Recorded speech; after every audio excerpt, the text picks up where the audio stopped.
ಇನ್ನು big boss ನ winner Karthik ಅವರು ಎಕ್ಸ್ಕ್ಲೂಸಿವ್ ಆಗಿ ಪಬ್ಲಿಕ್ ಟಿವಿ ಜೊತೆಗೆ ಮಾತನಾಡ್ತಾರೆ. ಇದು ಎಕ್ಸ್ಕ್ಲೂಸಿವ್ ಸುದ್ದಿ. ಪಬ್ಲಿಕ್ ಟಿವಿ ಜೊತೆಗೆ ಬಿಗ್ ಬಾಸ್ ವಿನ್ನರ್ ಕಾರ್ತಿಕ್ ನ ಎಕ್ಸ್ಕ್ಲೂಸಿವ್ ಆಗಿರುವಂತಹ ಮಾತು. ಈಗ ಬಿಗ್ ಬಾಸ್ ಗೆಲುವಿನ ಬಗ್ಗೆ ಕಾರ್ತಿಕ್ ಮುಕ್ತವಾಗಿ ಮಾತನಾಡಿದ್ದಾರೆ. ಸೊ ಬಿಗ್ ಬಾಸ್ ಸೀಸನ್ 10 ಕ್ಷಣಗಳನ್ನ ಮೆಲುಕು ಹಾಕಿದ್ದಾರೆ ಕಾರ್ತಿಕ್ ಅವರು.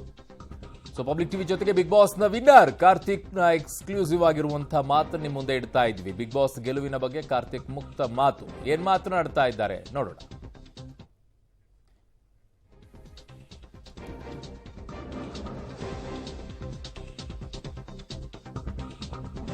ನಮ್ಮ ಜೊತೆಗೆ ಈಗ ಸ್ವತಃ ಬಿಗ್ ಬಾಸ್ ವಿನ್ನರ್ ಆಗಿರುವಂತಹ ಕಾರ್ತಿಕ್ ಅವರು ಇದ್ದಾರೆ. ನಮಸ್ತೆ ಕಾರ್ತಿಕ್ ಅವರೇ, ಕಾಂಗ್ರಾಚುಲೇಷನ್ಸ್. ನಮಸ್ತೆ sir, thank you so much. ಹೇಗೆ ಅನಿಸ್ತಾ ಇತ್ತು ಬಿಗ್ ಬಾಸ್ ನ ಮನೆಯೊಳಗೆ ಹೋಗ್ಬೇಕಾದ್ರೆ, ಬಿಗ್ ಬಾಸ್ ಮನೆಯಿಂದ ಆಚೆ ಬರಬೇಕಾದ್ರೆ ಹೇಗೆ ಅನಿಸ್ತಾ ಇದೆ? ಸರ್, ಬಿಗ್ ಬಾಸ್ ಮನೆ ಒಳಗಡೆ ಹೋಗ್ಬೇಕಾದ್ರೆ ಅದೇನು ಕಾನ್ಫಿಡೆನ್ಸ್ ಇತ್ತು, ಹೊರಗಡೆ ಬರುವಾಗ ಕಾನ್ಫಿಡೆನ್ಸ್ ದುಪ್ಪಟ್ಟಾಗಿದೆ. ಯಾಕಂತಂದ್ರೆ ಜನಗಳ ಸಪೋರ್ಟ್, ಅವಾಗ ಜನಗಳ ಸಪೋರ್ಟ್ ಅಷ್ಟರ ಮಟ್ಟಿಗೆ ಇರ್ಲಿಲ್ಲ. ಇವಾಗ ಜನಗಳ ಸಪೋರ್ಟ್ ಇದೆ, ಅವರ ಪ್ರೀತಿ ಇದೆ, ಕಾನ್ಫಿಡೆನ್ಸ್ ಇಲ್ಲದೆ ಇರುತ್ತೆ ಸರ್. ಸೊ ಕಾನ್ಫಿಡೆನ್ಸ್ ಅನ್ನ ಡಬಲ್ ಮಾಡ್ಕೊಂಡು ಬಂದಿದ್ದೀರಾ? ಆಬ್ವಿಯಸ್ಲಿ ಸರ್, ಪ್ರೀತಿ ಗೆದ್ಕೊಂಡ್ ಬಂದಿದ್ದೀನಿ ಸರ್ ಜನರದ್ದು. ಡೆಫಿನೆಟ್ಲಿ ಆಗತ್ತೆ. ಆ ಪ್ರಮಾಣದಲ್ಲಿ ವೋಟ್ ಅನ್ನ ತೆಗೆದುಕೊಂಡು ಆಚೆ ಬಂದಂತ ಸಂದರ್ಭದಲ್ಲಿ ಅಷ್ಟೊಂದು ಜನರ ಪ್ರೀತಿಯನ್ನ ಗೆದ್ಕೊಂಡು ಬಂದಾಗ ಆಗದೆ ಇರಕ್ ಸಾಧ್ಯನಾ? ಹಾಗೆ ಆಗತ್ತೆ. ಬಟ್ ಕಾರ್ತಿಕ್, ಒಂದ್ ಹೇಳಿ, ಬಿಗ್ ಬಾಸ್ ಮನೆಯಲ್ಲಿದ್ದಂತ ಸಂದರ್ಭದಲ್ಲಿ ಏನ್ ನನಗೆ ಅನಿಸ್ತಾ ಇದ್ದಿದ್ದು, ಏನ್ ಮಿಸ್ ಮಾಡ್ಕೊಳ್ತಾರೆ ಒಳಗಡೆಗಿದ್ದಾಗ ಅಂತ ಹೇಳಿ? ಅಷ್ಟೊಂದೆಲ್ಲ ಗಲಾಟೆಗಳು ನಡೀತಾ ಇರುತ್ತೆ, ಗೇಮ್ ಆಡ್ತಾ ಇರ್ತೀರಿ, ಎಲ್ಲ ಇರುತ್ತೆ ಅಲ್ವಾ? ಏನ್ ಮಿಸ್ ಮಾಡ್ಕೊಳ್ತಾ ಇದ್ರಿ ಒಳಗಡೆಗಿದ್ದಾಗ? ಸರ್, ಫ್ಯಾಮಿಲಿ ಮಿಸ್ ಮಾಡ್ಕೊತಾ ಇದ್ದೆ ಸರ್. ನನ್ನ ತಾಯಿನ, ನನ್ನ ತಂಗಿನ ತುಂಬಾ ಮಿಸ್ ಮಾಡ್ಕೊತಾ ಇದ್ದೆ. ಒಳಗಡೆ ಒಂದ್ ಪಾಯಿಂಟ್ ಆಫ್ ಟೈಮ್ ಅಲ್ಲಿ ನಮ್ಗೆ ಯಾರು ಇಲ್ಲ ಅನ್ನೋ ರೀತಿ ಮನಸ್ಥಿತಿ ಬಂದ್ಬಿಡುತ್ತೆ. ಅವಾಗ ಫ್ಯಾಮಿಲಿ ತುಂಬಾ ನೆನಪಾಗುತ್ತೆ. ಯಾಕಂತಂದ್ರೆ ನಮಗೆ ಯಾರು ಇಲ್ಲ ಅಂದಾಗ ಕೊನೆಗೆ ಯಾವತ್ತಿಗೂ ನಮ್ಮ ಜೊತೆ ನಿಲ್ಲೋದು ಫ್ಯಾಮಿಲಿ. ನನ್ನ ತಾಯಿ, ನನ್ನ ತಂಗಿ, ಅವ್ರು ತುಂಬಾ ನೆನಪಾಗ್ತಿದ್ರು. ಅವ್ರನ್ನ ತುಂಬಾ ಮಿಸ್ ಮಾಡ್ಕೊತಾ ಇದ್ದೆ. ಅಂಡ್ ನನ್ನ ತಂಗಿ ಅವಳ ಡೆಲಿವರಿ ಆದ್ಮೇಲೆ ನಾನು ಪಾಪ ನೋಡ್ಬೇಕು ಅಂತ ತುಂಬಾ ಅನಿಸ್ತಿತ್ತು. ಕಾರ್ತಿಕ್, ಈಗ ಬಿಗ್ ಬಾಸ್ ಮನೆಯೊಳಗಿದ್ದಾಗೆ ಆಟ ಆಡುವಂತ ಸಂದರ್ಭದಲ್ಲಿ ಹಲವು ಪ್ರಶ್ನೆಗಳು ಉಟ್ಕೊಳ್ಳುತ್ತೆ. ನಾನ್ ವಿನ್ ಆಗ್ಬೇಕು ಅನ್ನೋದು ಎಲ್ಲರಿಗೂ ಆಸೆ ಡೆಫಿನೆಟ್ಲಿ ಇದ್ದೇ ಇರುತ್ತೆ. ನಿಮಗೆ ಅನಿಸ್ತಾ ಇತ್ತಾ, ಇವ್ರ ಆಟ ಚೆನ್ನಾಗಿ ಆಡ್ತಾ ಇದ್ದಾರೆ, ಇವ್ರೇನಾದ್ರು ಗೆದ್ದು ಬಿಡ್ತಾರ, ಕಷ್ಟ ಆಗ್ಬಿಡುತ್ತಾ, ಈ ತರ ಫೀಲ್ ಬಂದಿತ್ತ? ಯಾರು ಗೆಲ್ಲಬಹುದು ಅಂತ ನಿಮಗೆ ಅನಿಸ್ತಾ ಇತ್ತ ಆ ಟೈಮಲ್ಲಿ? ಸರ್, ಯಾರು ಗೆಲ್ಲಬಹುದು ಅಂತ ನನ್ಗೆ ಯಾವಾಗ್ಲೂ ಅನ್ಸಿಲ್ಲ. ನಾನು ಹೋಗಿದ್ದು ನಾನ್ ಗೆಲ್ಬೇಕು ಅಂತ. ನಾನು ನನ್ ಗೆಲುವ ಬಗ್ಗೆ ಮಾತ್ರ ಯೋಚನೆ ಮಾಡ್ತಿದ್ದೆ ಯಾವತ್ತಿಗೂ. ಬೇರೆಯವ್ರು ಗೆಲ್ತಾರೆ ಅನ್ನೋದು ನನ್ನ ಮೈಂಡಲ್ಲಿ ಬಂದೇ ಇಲ್ಲ ಸರ್ ಯಾವತ್ತೂ. ಅಂಡ್ ಬೇರೆಯವ್ರನ್ನ ಸೋಲಿಸ್ಬೇಕು ಅನ್ನೋದು ಇರ್ಲಿಲ್ಲ. ನನ್ನ ಮೈಂಡಲ್ಲಿ ಇದ್ದಿದ್ದು ಒಂದೇ, ನಾನ್ ಗೆಲ್ಬೇಕು ಅನ್ನೋದು. So that brought me here. ಯಾರು ಚೆನ್ನಾಗಿ ಆಡಿದ್ರು ಅನ್ಸುತ್ತೆ ನಿಮ್ ಜೊತೆಗೆ? ಸರ್, ಮೊದಲನೇ ವಾರ ಎಲಿಮಿನೇಟ್ ಆದವರಿಂದ ಕೊನೆ ವಾರದವರೆಗೂ ಎಲ್ಲರ ಕಾಂಟ್ರಿಬ್ಯೂಷನ್ ಇದೆ. ನಾನು ಇಂಥವ್ರದ್ದೇ ಅಂತ ಪರ್ಟಿಕ್ಯುಲರ್ ಆಗಿ ಹೇಳಕ್ ಹೋಗಲ್ಲ. ಯಾಕಂತಂದ್ರೆ ಎಲ್ಲರೂ ಅವ್ರವ್ರ ವೇನಲ್ಲಿ ಆಟವನ್ನು ಆಡಿದ್ದಾರೆ. So they deserve their place sir. ಕೋಪ ಅಂತ ಯಾರ ಮೇಲೆ ಬಂದಿತ್ತು ಜಾಸ್ತಿ?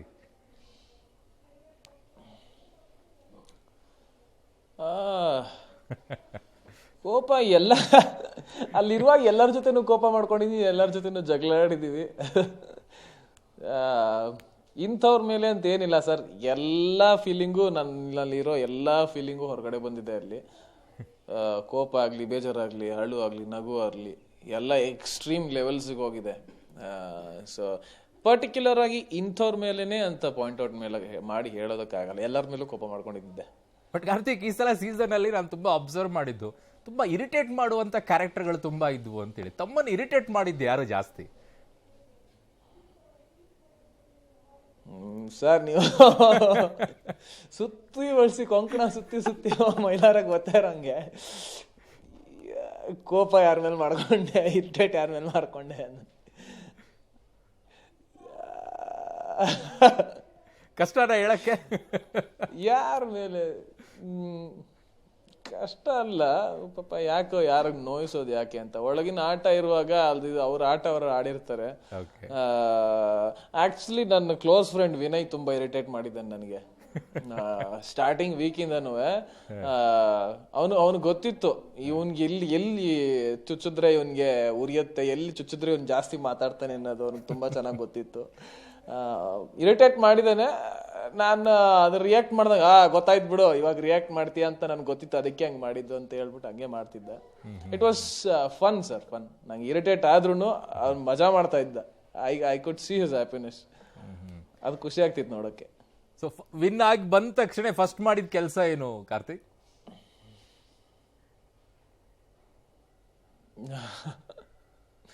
ಸರ್ ಆಕ್ಚುಲಿ ವಿನ್ ಆಗಿ ನಾನು ವೇದಿಕೆ ಮೇಲೆ ಹೇಳಿದ್ದೆ ನನ್ನ ತಂಗಿ ಅಳಿಯನ್ ನೋಡಬೇಕು ಅಂತ. ಇನ್ನೂ ಹೋಗೋಕ್ಕಾಗಿಲ್ಲ, ಇಂಟರ್ವ್ಯೂಗಳನ್ನ ಕೊಡ್ತಾ ಇದ್ದೀನಿ. ಫಸ್ಟ್ ನನ್ನ ತಾಯಿನ ನೋಡಿದ್ದು ಅಲ್ಲೇ, ಅಮ್ಮ ಅಲ್ಲೇ ಇದ್ರು. ಅದಾದ್ಮೇಲೆ ನಾನು ಏನೋ ನನ್ನ ಜಿಮ್ ಮೇಟ್ಸ್ ಒಂದಷ್ಟು ಜನ ನನ್ನ ಗೆಲುವನ್ನ ಸೆಲೆಬ್ರೇಟ್ ಮಾಡೋಕ್ಕೆ ಅಂತ ಅವರು ಒಂದಷ್ಟು ಪ್ರಿಪರೇಷನ್ಸ್ ಮಾಡ್ಕೊಂಡಿದ್ರು. ಅವ್ರ ಹತ್ರ ಹೋಗಿ ಲೇಟ್ ನೈಟ್ ಆಯ್ತು ಬರೋದು ಮನೆಗೆ. ಸೊ ಸದ್ಯಕ್ಕೆ ಈ ಇಂಟರ್ವ್ಯೂಗಳಲ್ಲಿ ಬ್ಯುಸಿ ಆಗಿದ್ದೀನಿ. ಅದೇ ಸರ್, ಅದು ಬಿಟ್ಟು ಇನ್ನೇನು ಮಾಡಿಲ್ಲ. ಮೀಟ್ ಮಾಡಿ ಅವ್ರ ಆಶೀರ್ವಾದ ತಗೊಂಡು ನನಗೆ ನೆನ್ನೆ ರಾತ್ರಿ ಸೆಲೆಬ್ರೇಷನ್ ತುಂಬಾ ಜೋರಾಗಿ ಆಗಿದೆ. Waiting to see more. ಯಾಕಂತಂದ್ರೆ ಸೋಷಿಯಲ್ ಮೀಡಿಯಾಗಳಲ್ಲಿ ನಾನು ನೋಡ್ತಾ ಇರೋಂಥ response it's very very very huge. ನಾನು ಈ ರೇಂಜಿಗೆ ಎಕ್ಸ್ಪೆಕ್ಟೇಷನ್ ಇಟ್ಕೊಂಡೇ ಇರಲಿಲ್ಲ. it has given me a lot of confidence and Preethi, lots of respect and gratitude sir, gratitude. Karthik, ಒಂದು ಜಾಗಕ್ಕೆ ನಾವು ಎಲ್ಲಾದ್ರೂ ಹೋಗಿ ಬಂದ್ರೆ ಅಥವಾ ಯಾವ್ದಾದ್ರು ಒಂದು ಊರಿಗೆ ಹೋಗಿ ಬಂದ್ರೆ ಅಲ್ಲಿ ಒಂದಿಷ್ಟು ಘಟನೆಗಳನ್ನ ನಾವು ಮರೆಯಕ್ಕಾಗೋದಿಲ್ಲ. ಆ ಘಟನೆಗಳನ್ನ ತುಂಬಾ ಜ್ಞಾಪಕದಲ್ಲಿ ಉಳ್ಕೊಳ್ಳುತ್ತೆ, ಅದ್ರಲ್ಲಿ ಲಾಂಗ್ ಟರ್ಮ್ ಅಲ್ಲಿ ಉಳ್ಕೊಳ್ಳುತ್ತೆ, ಸಮ್ಟೈಮ್ಸ್ ಲೈಫ್ ಟೈಮ್ ವರ್ಗೂ ಉಳ್ಕೊಳ್ಳುತ್ತೆ. ಆದ್ರೆ ನೀವು ಅಲ್ಲಿ ಪೂರೈಸಿರುವಂತ ಅಷ್ಟೊಂದು ದಿನಗಳನ್ನ, ಅದರಲ್ಲಿರುವಂಥ ಮೆಮರಿಗಳಲ್ಲಿ ಕೆಲವೊಂದನ್ನೇ ಪಿಕ್ ಮಾಡ್ಕೊಳ್ಳಿ ಅಂತ ನಾನು ಹೇಳಿದ್ರೆ, ಟಾಪ್ 3 ಪಿಕ್ ಮಾಡ್ಕೊಳ್ಳುವಂಥ ಘಟನೆಗಳು ಯಾವುದು? ಮರೆಯಕ್ಕೆ ಆಗದೆ ಇರುವಂಥ ಟಾಪ್ 3. ಸರ್ ನೀವು ಬರೀ ಟಾಪ್ 3 ಕೇಳ್ತಾ ಇದ್ದೀರಾ, ನಂಗೆ ಟಾಪ್ 50 ಕೇಳಿ. ಒಂದೊಂದು ವಿಷಯನೂ ಅಷ್ಟೆಲ್ಲ ಹೇಳಕ್ಕಾಗಲ್ಲ. ಅಂದ್ರೆ ಅಷ್ಟು ಮೆಮೊರೀಸ್ ಆಗಿದೆ ಅಲ್ಲಿ ಅಂತ ಹೇಳೋದಕ್ಕೆ ಬಂದೆ. ಒಂದೊಂದು ವಿಷಯನೂ ತುಂಬಾ ಇದಾಗಿದೆ. ನನಗೆ ಕಿಚ್ಚನ ಚಪ್ಪಾಳೆ ಬಂದಿದ್ದು, it is everything to me. ಆ ವಾರ ನನ್ನ ಮೇಲೆ ಸಾಕಷ್ಟು ಏನೋ ಕ್ರಿಟಿಸಿಸಮ್ ಬರುತ್ತೆ, ಮಾತುಗಳು ಬರುತ್ತೆ. ಡಿಸ್ಗಸ್ಟಿಂಗ್ ಅಂತಾರೆ, ತಗಡು ಅಂತಾರೆ, ಮಾಮ ಅಂತಾರೆ, ಏನೇನೋ ಮಾತುಗಳು ಬರುತ್ತೆ. ಎಲ್ಲ ಮಾತುಗಳನ್ನು ಫೇಸ್ ಮಾಡಿ ನಾನು ಅಷ್ಟೆಲ್ಲ ಕಾಂಟ್ರಿಬ್ಯೂಟ್ ಮಾಡಿದ್ರು, ಅಷ್ಟೆಲ್ಲ ಆಕ್ಟಿವಿಟೀಸ್ ಮಾಡಿದ್ರು ನನ್ನ ಕಳಪೆ ಅಂತ ಜೈಲಿಗೆ ಕಳಿಸ್ತಾರೆ. ಬಟ್ ವಾರಾಂತ್ಯದಲ್ಲಿ ಕಿಚ್ಚನ ಚಪ್ಪಾಳೆ ಬಂದಿದ್ದು ಸರ್, ನನಗೆ ಅದು ಎಲ್ಲಿಂದನೋ ಶಕ್ತಿ ಬಂದ್ಬಿಡ್ತು, ಎಲ್ಲಿಂದನೋ ಧೈರ್ಯ ಬಂದ್ಬಿಡ್ತು. ಸೊ ಅದು ಮೋಸ್ಟ್ ಇಂಪಾರ್ಟೆಂಟ್. ಆ್ಯಂಡ್ ಅದು ಬಿಟ್ಟರೆ ನಾನು ಅಂದರೆ ಸುಮಾರಷ್ಟು ವಿಷಯಗಳಲ್ಲಿ ಎಂಟರ್ಟೈನ್ ಮಾಡೋಕ್ಕೆ ಯಾವಾಗಲೂ ಮುಂದಿರ್ತಾ ಇದ್ದೆ. ಆ ವಾರದಲ್ಲಿ ಆ ರಾಕ್ಷಸನ ಪಾತ್ರ ಪ್ಲೇ ಮಾಡಿದ್ದು ನಂಗೆ ತುಂಬ ಇಷ್ಟ ಆಯಿತು.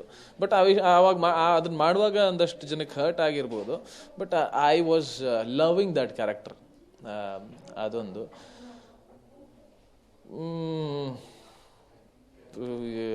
ನೆನಪಲ್ಲಿ ಇಟ್ಕೋಬೇಕಂತಂದ್ರೆ 1000 ಇದೆ ಸರ್. ನನಗೆ ಅದನ್ನು ಹೇಳೋದಕ್ಕೆ ಬರ್ತಾ ಇಲ್ಲ, ಈಗ ಸಡನ್ ಆಗಿ ರಿಕಾಲ್ ಆಗ್ತಿಲ್ಲ. ಸದ್ಯಕ್ಕೆ ಕಿಚ್ಚನ ಚಪ್ಪಾಳೆ ಒಂದು, ಆ್ಯಂಡ್ ಅದೊಂದು. ಆ್ಯಂಡ್ ಎವ್ರಿ ವೀಕ್ ನಾನು ಕಿಚ್ಚ ಸರಿಂದ ಬರ್ತಾ ಇದ್ದಿದ್ದ ಮಾತುಗಳು, it was very huge to me. Lots and lots of respect to Kichcha sir. ಅವರ ಒಂದು ಮಾತುಗಳಿಂದನೇ ನಾನು ಇವತ್ತಿಗೆ ಕಾನ್ಫಿಡೆಂಟಿಗೆ ಇಲ್ಲಿವರೆಗೂ ಇರೋದು. ಓಕೆ ಕಾರ್ತಿಕ್, ಹಾಗೆ ನಮ್ಮ ಜೊತೆಗಿರಿ. ಒಂದೇ ಒಂದು ಚಿಕ್ಕ ವಿರಾಮ ಇದೆ, ತಗೊಂಡು ನಾನು ವಾಪಸ್ ಬರ್ತೀನಿ. ಒಂದಿಷ್ಟು ಮೆಲುಕು ಹಾಕೊಳ್ಬೇಕು. ನೀವು ಸೆಲೆಬ್ರೇಷನ್ ಮೂಡಲ್ಲಿ ಇರೋದ್ರಿಂದ ರಿಕಾಲ್ ಮಾಡ್ಕೊಳ್ಳೋಕೆ ಸ್ವಲ್ಪ ಕಷ್ಟ ಆಗುತ್ತೆ. ಇನ್ನು 1-2-3 ದಿನಗಳಾದ್ಮೇಲೆ ಬಹಳ ನೆನಪುಗಳು ಬರೋಕ್ಕೆ ಶುರು ಆಗುತ್ತೆ ನಿಮಗೆ. ಡೆಫಿನೆಟ್ ಆಗಿ ಬರುತ್ತೆ. ಒಂದು ಚಿಕ್ಕ ವಿರಾಮ ತೆಗೆದುಕೊಂಡು ವಾಪಸ್ ಬರ್ತೀನಿ Karthik. Please stay with us.